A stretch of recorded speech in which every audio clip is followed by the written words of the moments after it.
folks, and welcome back to another episode of your Brains Coach podcast. My name is Shurina. I'm your host, I'm your Brains Coach, and it is my job here to bring to you the best science has to offer, the best brain body tools so you optimize your brain. You know how your brain works. You'll know how to use it to make everything work better in your life instead of often feeling like your brain is playing some game against you and God knows what it has in mind.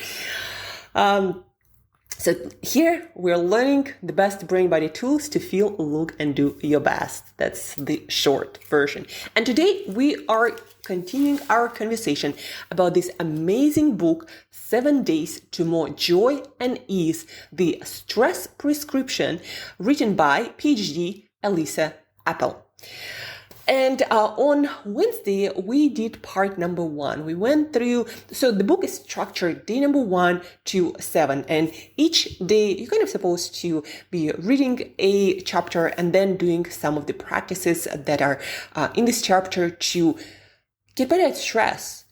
And folks, stress, as we talked on Wednesday, by the way, don't forget to check out this episode because there we talked how stress is a lot about how you perceive any situation, how you choose to perceive, where you choose to focus, how you choose to interpret, right?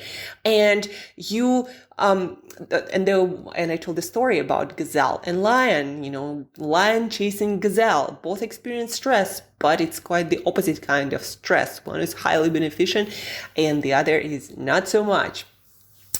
So we talked about that on Wednesday. Quite a lot of exercises. Those are like fundamental exercises if you tend to be stressed by, things that go unplanned or things you cannot control, or it's hard for you to put a stressful situation to ease and focus on something that you cannot control. Or again, if you are often feel like you're a gazelle, like you're a victim, instead of being the lion chasing your goal and experiencing stress that is making you stronger, right? All of that is on Wednesday. Today we're talking about days 4 to 7. And I actually like this part better because it's a little bit more positive and focused on things that I enjoy doing more, even though the foundational practices are just as important, because the worst parts of our stressors in our life are the ones that are going to take us down. So re-listen again to the episode that we did on Wednesday. And today, let's continue. Let's jump into it. So day number 4, the name of the chapter is Train for Resilience. And the whole idea of the chapter is when you physically adapt to stressors better, you also adapt to stressors better mentally and emotionally.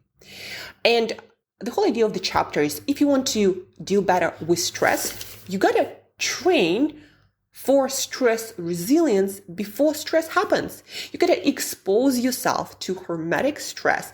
Hormetic, the term means something that is bad for us in big doses, like a lot of chronic stress.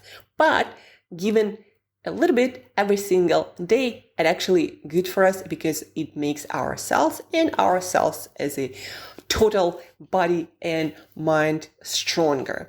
And so this chapter, day number 4, is dedicated to practices that are designed to help you build that resilience.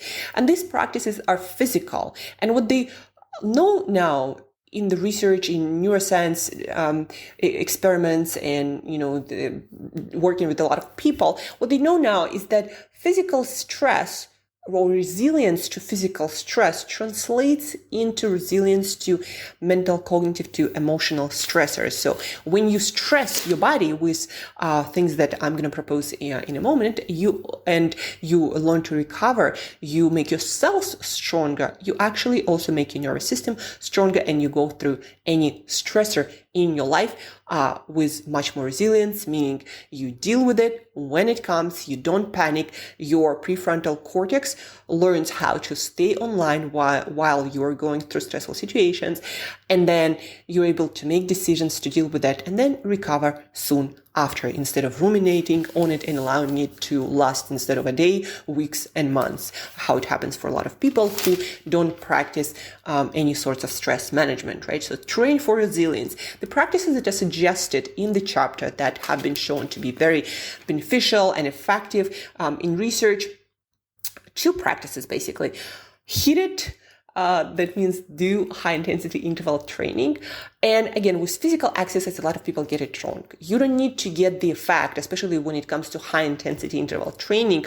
You don't need to train for 30 minutes or even 20 minutes to get the effect. Like 5-7 minutes done with the right intensity is actually what you need to stress your cells, to stress your body, and then recover and then get on with your day. So when I train high performance, when I train entrepreneurs and executive, when I coach them, they are very short on time. That's the commonality. And when it comes to physical exercise, if that's not something they enjoy doing, they're like, okay, what's the least I need to be doing?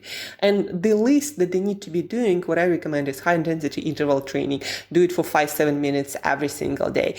And then of course, keep your step count, so your body overall is healthy and your metabolism is healthy, and you prevent all kinds of diseases of older age.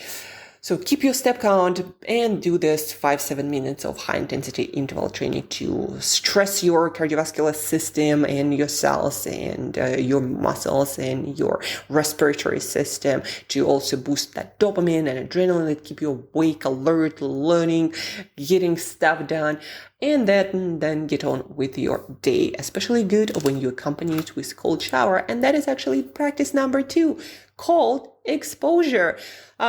Cold exposure consistently in every human being, maybe in Wim Hof not so much, I don't know, but for most human beings, cold shower induces stress rapidly and consistently. And that's a good thing, because you get the stress, you get in cold shower for 1 minute, then you can turn on hot shower, but your cells got the message. You got the stressor, this hormetic stress that when in small doses, consistently, you get the positive effect of being stress resilient. And then also actually the third practice, there were 3 practices, bonus practice is sauna and exposing yourself to hot temperatures. That also stresses your whole body, your cellular machinery, and after that you recover and you get stronger. So again, physical resilience translates into mental and emotional resilience, and you deal with stress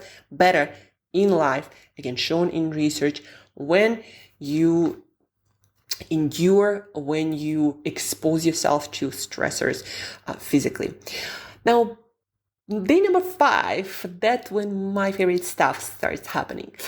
Let nature do the work. This chapter and day number 5 in the stress prescription book is all about how positive nature is and how effective it is in helping us to deal with stress, in helping us to lower that stress, helping us to de-stress and get back to our balance, to our normal. And a lot of people think that they need to either go away to some forest or to, live by the ocean or live by some big park. But it's not necessary to have the anti-inflammatory, de-stressing effect of nature that is universal, that is prescribed by many professionals, even clinical professionals, to certain patients who are dealing with a lot of stress. It's very effective. But again, nature doesn't have to be over-consuming and overwhelming. You don't need to go away and you don't need to live on the beach or by a big park or a forest. Even though, I must confirm, and the research shows, and it's talked in the book, that full immersion when you're in wild nature, yes, it works best, it works faster. But also what works pretty damn good is what they call urban nature. And that can be, green rooftop where you spend your lunch break. That can be a beautiful cafe that has a lot of plants. That can be a city park, even if it's like a corner park, a small one, not, something like Central Park in New York or a big park in another city. It can be something really small, but natural. Some fountain, some greenery, even looking at the sky, believe it or not, will have this positive natural effect. Even looking at picture, believe it or not. And speaking of pictures, so the type of nature number 3, or the type of nature exposure, in the book, the practice is called bring nature to you. And it means many things. Like you can put plants in your apartment, or maybe, if you work in an office, you can bring one plant, even small one, and put it on your desk. It can also mean listening to nature sounds, whether at home or maybe while working. It can also mean using some essential oils of lavender or cedar, something that you enjoy and something that reminds you of nature. So all of that actually also works. But it's very important to use nature every single day. If not every single day, then at least every other day. I think somewhere they prescribe in New Zealand, I think that's what I read, they prescribe 2 hours of nature per week, at least 3 times per week. They actually prescribe it to deal with stress and to work on anxiety, on stress and related issue. So exposure, daily exposure, consistent exposure, that's what matters. Whichever way you can do, again, wild nature is of course the best, big parks are the best, but then also enjoying nature in smaller ways also works, like urban parks or green rooftop or beautiful cafe or plants in your own place, or even nature sounds and essential oils. And again, even looking at pictures works much better than nothing. Number 6, don't just relax, restore. And that has to do with the fact that sometimes we think that we sit down after a day of work and we watch something and that is relaxation. That is not actually relaxation. Your brain is not really relaxing. It's still paying attention, and still your dopamine system is being stimulated. Sorry, I'm gonna drink some water. Watching Netflix is not relaxing. Going to some nightclub with a lot of loud music is not relaxing. Going to some place with a lot of people is not relaxing. It might be more relaxing than doing work, but it is not restorative. And in the book, Elisa talks a lot about this difference. When we think we are relaxing, but deep stress, restorative stress, is actually something else. Things like, nature. But then also when you are in your home, for example, what helps, and this is the practice she prescribes, it has several parts. So you create some sort of temple or restoration corner where you can just really relax, close your eyes, sit or lay down, and just pay attention to your self internally, not the outside world. Creating this space, this corner of peace where you can really just let go, right?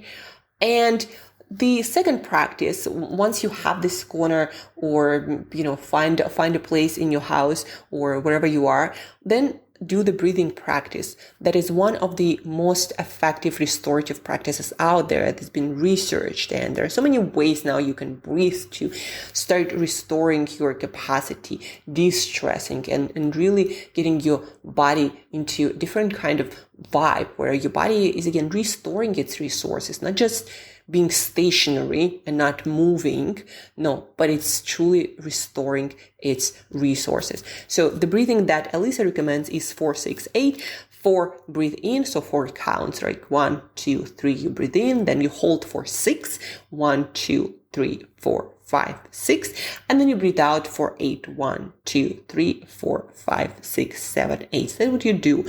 And then usually they recommend it, for at least 5 minutes, do that. I mean, even one breath is better than no breath, but 3-5 minutes is much better, or even more. And then for a daily practice, when you don't necessarily retreat to your peaceful temple. What you can do and what helps to start restoring on a consistent basis, on a daily basis, what helps is just stopping.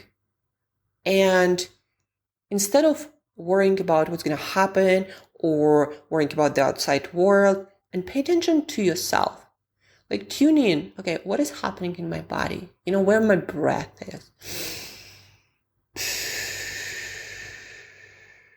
Like, am I, is there a tension in my shoulders or in my back or in my legs or in my feet? Like, is there tension in my mind? Just pay attention to your breathing, and you don't have to change it. Just pay attention to what's happening inside of you. It's a good idea if you have a place where you can just close your eyes and relax. Even having like a moment of that, it really helps to switch your nervous system and get it more into parasympathetic or rest and digest from this sympathetic and stress response, like ready to go, ready to fight, right? A lot of people actually are in this state from the moment they open their eyes to the moment they go to bed, like fighting with the world, right? And those moments of mindfulness, just paying attention to what is in the moment, not in the future, not in the past, kind of enjoying and experiencing life with your senses, tuning into yourself, and you're like, okay, what am I experiencing? What the world is like? These moments really help to bring your daily stress levels down. So again, don't just relax, restore. Remember that just by sitting on your ass isn't restorative. Watching Netflix or movies or being in a loud place is also not restorative. What is restorative is being present, is being able to relax, to let go, and doing this breath work, physiological side, according to research, seems to be the most effective. When you do double inhale and then long exhale, and you do it for 5 minutes in research. Andrew Huberman's lab participated in that or organized it. So it has been shown the most restorative breathing practice. And again, double inhale, exhale, and you can YouTube, Google it, physiological sigh, and you'll find it. So that is also very, very restorative practice. I do it at least once a day, every day. Usually at the beginning of my day, because I want to start my day on a peaceful note, on an aware note, relaxed, not rushing and stressing.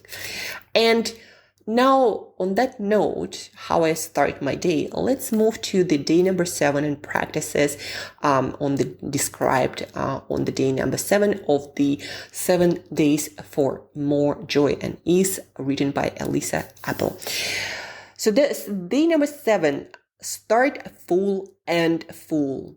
And this chapter is all about the beginning and the end of your day that actually defines very often the quality of your day and how you remember your days. And so I just told you that I start my day with this breath work or yoga nidra to bring my nervous system into a present, relaxed state from where I can make much better decisions. By the way, if you didn't know that, when you are stressed, you're actually making very short-term decisions, and the amount of options you see is limited. That's also been shown in research. So if you want to make short-term decisions that just fix something really quick, but long-term don't really work, in a stressed state, that's exactly what you're going to do. Breathwork helps you to bring yourself back to a more restorative state where you make long-term decisions and your perspective opens up and you see a lot more choices instead of just, again, acting on your fear and stress. So how you start today and how you finish your day very often will define the quality of your day, the quality of your week, of your months, and of your whole life. So how to start the day according to research and what Elisa Apple recommends. Start the day by just staying a little bit more in bed and staying present for the moment, and ask yourself, what am I looking forward towards today? To set your mood, you ask yourself that, like, what am I looking forward to today? What is amazing, great, good is about to happen? And, sometimes it's going to be big, but sometimes it can be, I'm really looking forward to having my first cup of coffee. To be honest, I very often have this thought. I'm looking forward, not like I gotta have coffee, no, but like I'm looking forward to it. I really enjoy my coffee with dark chocolate and walnuts. By the way, it's an amazing combination, try it. Not just it tastes amazing, but it's also amazing for your brain. Of course, chocolate has to be dark, the darkest you can find, and coffee without, sugars, etc. And walnuts should be walnuts. But that being said, what are you looking forward to? And it doesn't have to be big. It doesn't have to be like sensational, like anything, small moments. Those are the moments, how you cherish those moments, those will define the quality of your life. Because big moments, they're like what? Once a week, a month, a year, if you just leave from one to another and the rest of the time you're just stressed and not enjoying anything, well, that's quite miserable life experience. And research also confirms that. So what are you looking forward to? Just take a few minutes when you open up your eyes and spend them thinking about that. Like, what am I looking forward to in my day? Why my day is amazing today? And then also additional practice. What am I grateful for today already, right? My health, my warm bed, my parents being healthy, having friends, living in this amazing place, having great community, having the job that I actually quite enjoy, right? Being alive, being fully present, have the ability at least to do that. And just ask yourself, and you realize how rich you already are and how many things you do have to look forward to. So that's practice A. And then practice B, the title of the week is Start Full, End Full. Practice number 2 or B, it's about finishing your day with gratitude. And here are a couple of, questions and practices to do at the end of the day. Again, you might be already in bed. Some people love journaling about that. That is even more helpful. So at the end of your day, just ask yourself, okay, what am I grateful for that happened today? A couple of more questions that might help. What went better than I expected? Maybe you didn't expect to see this person and you totally enjoyed the encounter. Maybe you didn't expect to get this help at work and you did it and you got it and it made so many things so much easier. Or maybe you learned something new that you didn't expect to learn, but you did. And now it feels like so much fun and your world is a little bit brighter because of that. So what went better that you expected? And then another one, what made me smile today? Maybe a joke by a loved one, someone in your family, your friend, your coworker, or maybe you just heard something funny on the news, even though that is a rare occurrence. I must say that's why I don't listen to the news. So what made you smile? It's maybe a funny remark of somebody on the street or a funny interaction or bumping into someone and just kind of like, being all clumsy around each other. There are so many things that make me smile personally. When I'm not in my head trying to figure out how to change the world, right? When you're present, there are so many moments that actually make you smile. Maybe there is a funny animal that, or a bird, and they just, kind of behaved funny. So many things. If you're present for them, life will give you a lot of reasons to smile and to feel joy. And that is the day number 7, start your day basically with a smile and end it with a smile. And there are no lack of reasons to be smiling, folks. And with that, we conclude our book as well. So I hope you enjoyed going through this book with me. If you enjoyed it, then let me know. We'll do more book research. We'll do more deep dives into different books and all the practices. For me, it helps me to learn the book better, to memorize the practices, right? So I could help with these practices to people I know and to my clients. I just internalize this book, but I also, I teach it to you so I understand it better. And I read a lot of books on performance and changing our minds and brains and our energy. So if you want, folks, me to go deeper into the books I read, especially the ones that are super practical like this one, then please do let me know. You can reach me at Angela@brainbreakthroughcoach.com, Angela@brainbreakthroughcoach.com, or on my Instagram, Angela Brain Body Coach. That's my handle on Instagram, Angela Brain Body Coach. Find me there and tell me if you loved exploring this book with me. And also, of course, don't forget to start practicing these tools. And I think if you want to put them into consistent practice, then please do share this podcast episode, these 2 podcast episodes that cover the whole book, the one we did on Wednesday, the last episode, and this episode. So share these episodes with people you love, your friends, your coworkers, other geeks like yourself.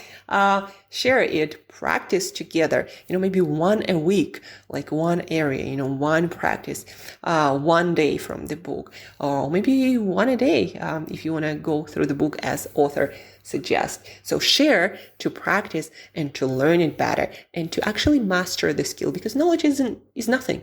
Unless you put it into practice, knowledge doesn't change your life. Like, it just doesn't. So put it into practice and you'll see how your stress management, stress resilience will improve. And with that, what happens, what it actually means, folks? It means that you'll be able to go after bigger things, not being fearful or worried or anxious, but just jumping into that. Like, I lived in 15 countries. There are so many moments that's still happening when I'm just jumping into it, having no backup plan, no safety net. I'm just jumping into the fog, not even sure where I'm jumping into. But that allows you to catch those opportunities that are on the way that nobody sees, that just happen to be there where you are. And then your possibilities become like really limitless. You can meet anyone in the world and end up doing something really great that will never would happen if you just stayed safe because you felt fearful and because you felt like you cannot handle the stress and uncertainty that comes with it. The reason why I'm able to tolerate so much uncertainty is because I do really great job with stress management tools. And then I know I can tolerate almost freaking anything and still enjoy the ride. And my life for sure feels like a ride sometimes. But that's for another day, folks. So have a beautiful weekend. Share the podcast. Reach out. But for sure, share, review, rate. That helps this podcast. That helps me. That helps us to create a better world. So share.